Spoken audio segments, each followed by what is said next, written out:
Hello and welcome to the Mr. and Mrs. Social Studies channel. I am the Mr., also known as Jake. And I'm the Mrs., also known as Sarah. And we've got a deal for you. Let's save some money on school supplies. Yeah. Today's video is the first in a 21-day series or streak we're doing to get ready for back to school, because it is that time, August 1st. I mean, keep enjoying your summer by all means, but I mean, it's definitely the time where we're starting to think more about next year and what we're gonna be doing, preparing for that. And one of those things is preparing your room for the start of the year. And I do feel like we managed to keep things simple. We try to save a lot of money, and we want to share those hacks with you guys. I know the average teacher apparently spends like $500 a year on their classrooms, and we've both spent less than like $50 in the past year on our classrooms. So we're gonna help you save some big dough. Let's get started. Let's do this thing. So I'll start off first if it's okay. My first tick. Ticks? It was a mix between tip and a hack. I'm gonna try that again. Time-saving tips. We'll give you ticks. Yeah. So, thinking about decorating your classroom, one of the things you probably think about is posters. And I will say there's a lot of cool posters on the market that you can put in your classroom. I do love posters. This was a hack I did my first year of teaching just because it was like so last minute and I was just super desperate. I actually took a book that I had. Ironically, it was given to me by an ex-boyfriend back in high school. So I took the book and I cut it up, and it's actually, this is the same book. I bought a used one online afterwards because I really liked the book. But what was so great, I mean, posters can be so expensive. Like one poster, I mean, on the cheaper end is like a couple dollars, and sometimes they're up to like $8 or $9 for one poster, and I don't have the kind of money for that. So what was great about this book, specifically its Landmarks of the World, and so what's so perfect about it, we've got the Duomo here, but basically, if you can see, these are giant pictures, full color images of these different landmarks here. And so basically I cut up the book. There were like, I don't know if there's 100 in here. I cut up the book and then divided up the pictures for both of us in our classrooms. I mean, social studies teachers, it made really great sense. And then we were good to go. And honestly, I used all of them like the whole year. And I didn't even use all of the ones in here. I probably put like 40 on my walls. And I'm going to use the same ones when I decorate my classroom for this year. And the kids really like it too. One of my favorite parts about it was when we'd learn something new and they'd see one of the images that was on the wall and they'd be like, it's up there. And that made me feel really excited. That is always a great feeling. Let's say bonus tip, don't put up a picture of something that you don't know where it is. Because that happened to me my first year. Awkward. You made some of your own decor as well. I did, yeah. Another tip is if you don't want to buy posters and you don't want to cut up your favorite book, just DIY and just completely make your own. What I did was I found like a bunch of quotes that I really liked on the internet. What I did was I took like the quote, I typed it up like in big enough. You gotta make sure it's like big enough, that way like the kids can actually read it. But I put those like on top of like just regular construction paper. I think it was like my school colors at my first school were like blue and gold. So I found like blue and I think it ended up being like yellow paper. And I put the quote paper on top of it, but I didn't put it directly on top. I kind of had it where off to the side. Off to the side, so maybe like it was something that I think worked, and they stayed up for my duration of my time there, which was 3 years. And you didn't have to spend any money on it. Didn't have to spend any money on it. After the initial labor of putting it together, it lasted. Although, in fairness though, with those, I kind of wish that I was able to get some of that stuff laminated, but my school at the time, we didn't have a laminator. So if you got a laminator, definitely use it. It can help preserve things longer. I would have had to probably replace those another couple years. There were a couple that were falling apart a little bit. And to build off that tip a little bit, I'd recommend, if you haven't checked out the resource Canva, C-A-N-V-A, I'll put a link down below in the description field. That resource I use for a lot of different things, but if you are looking for something a little bit more advanced, I guess, in terms of appearance than typing on Word, basically it lets you have a lot of different fonts, pretty backgrounds, and you can make full color, like whatever you want. You would have to get that probably printed out, and I know we don't really have a printer at the moment personally, but you'd have to print it out maybe a little fancier, but that would be like definitely equal to some of the quality of posters that I've seen for sale. Yeah, for sure, for sure. Another thing I have here, this is an atlas.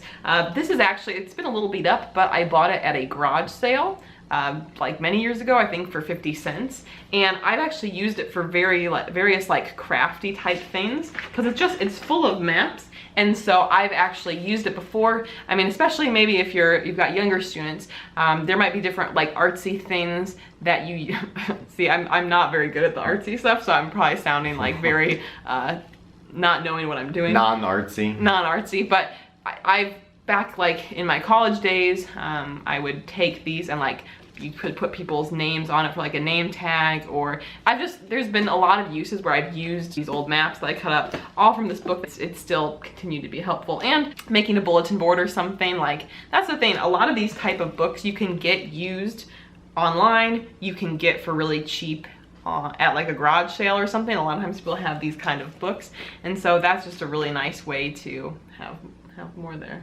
Speaking of bulletin boards, if you're like me, let's face it, in general, some of us aren't very decorative. Bulletin board is kind of tough because you got that space there, and it's not like a piece of wall where you can just get away with not putting anything up there. You see that bulletin board just there. It's like an ugly thing that needs to be dealt with, and you can't really just get rid of it. So what I ended up doing, because I don't like replacing my bulletin boards multiple times a year, I'm too lazy for that, I'm not organized enough for that. I wanted something that I could put up at the beginning of the year and I didn't have to do anything else with it, save like switch a few things, but not like the background paper or like the borders that people put up around there. Look really cool, but just not for me. So what I did was I created an information board, and I did end up getting like some of those like fancy letter things, and I wrote information on there. And then I just put up like grading scale, lunch menus, the schedule for like the school day, other important announcements that came up throughout the day for like different like clubs and activities and whatnot. And so all I had to do basically was just remove things when they were obsolete, put things up when like a flyer came in and we had extras, like put those up there for kids to see.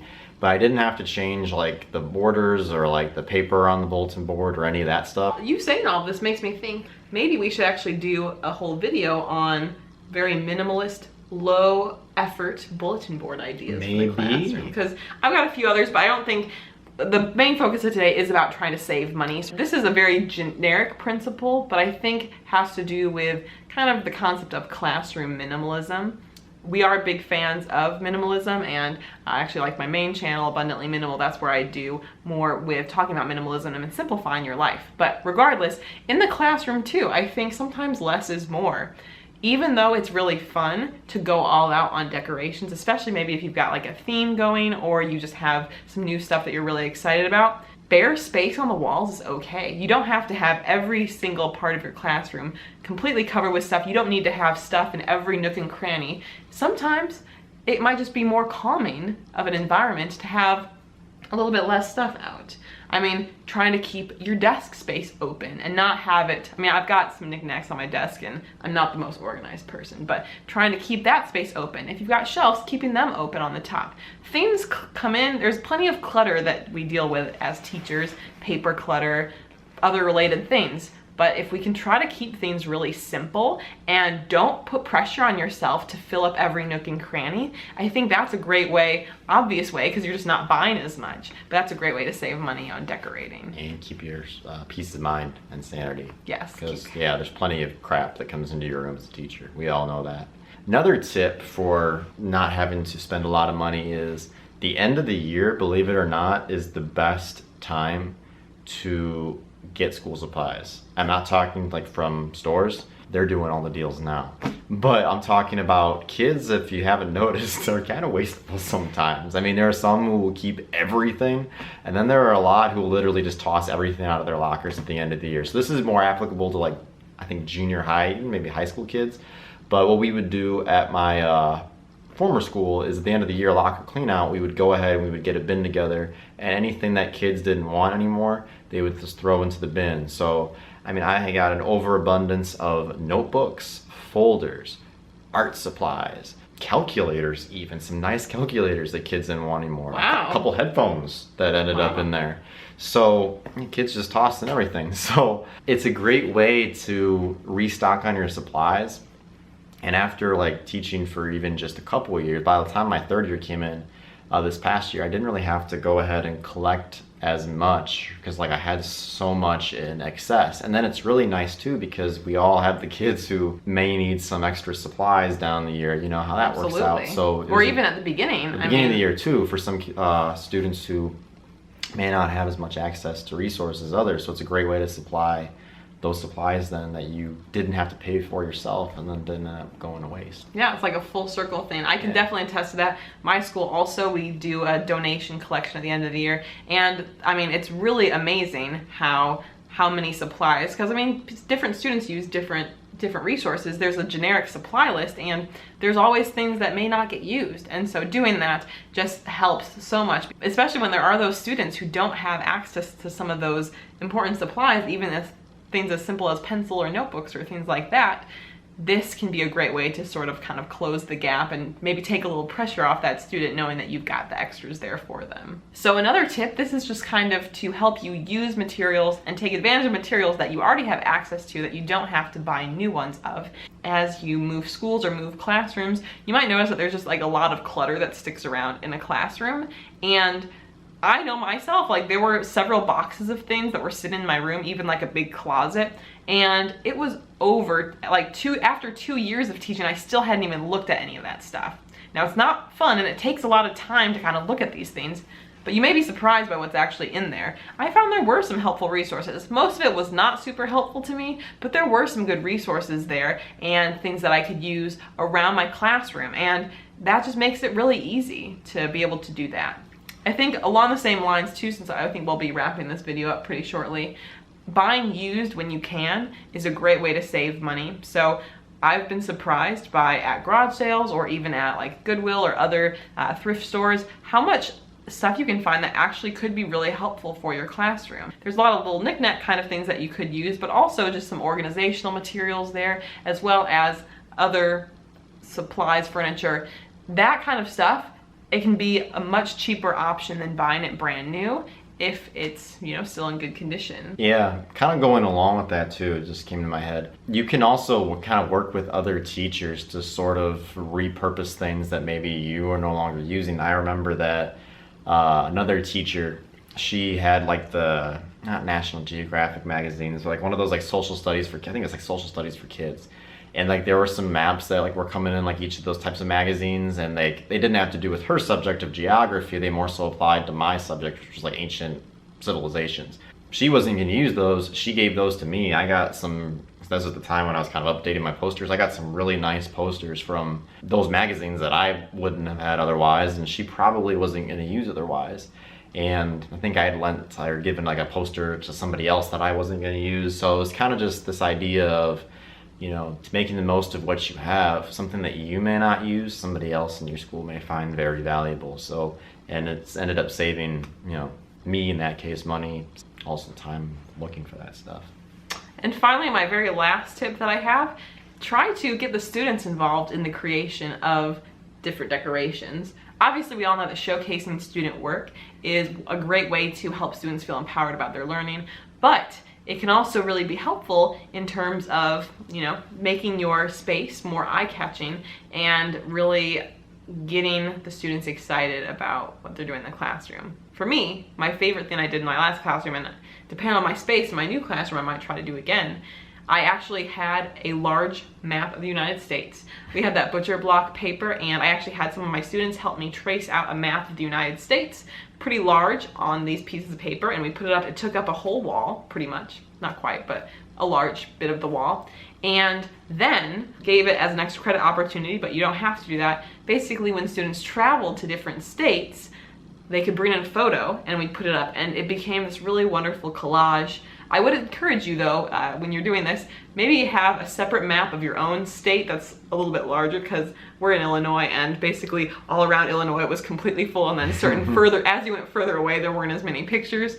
But basically it was a really great way for students from different years to see pictures from each other's trips and see where students are going. And I think it further connects them to the geography element of it. So from a social studies perspective, that's pretty cool. Pretty solid. That thing was like massive though. I mean, Yeah. you got kids who went to some like Hawaii. I was surprised about some of the Yeah, places they went to. I know. It's like, bring me along. Yeah, right. Excellent. Well, thank you guys so much for watching. This is day 1 of our back to school challenge, but if you don't want to miss out on the upcoming 20 days, go ahead and hit the subscribe button down below and you will not miss out. See you around.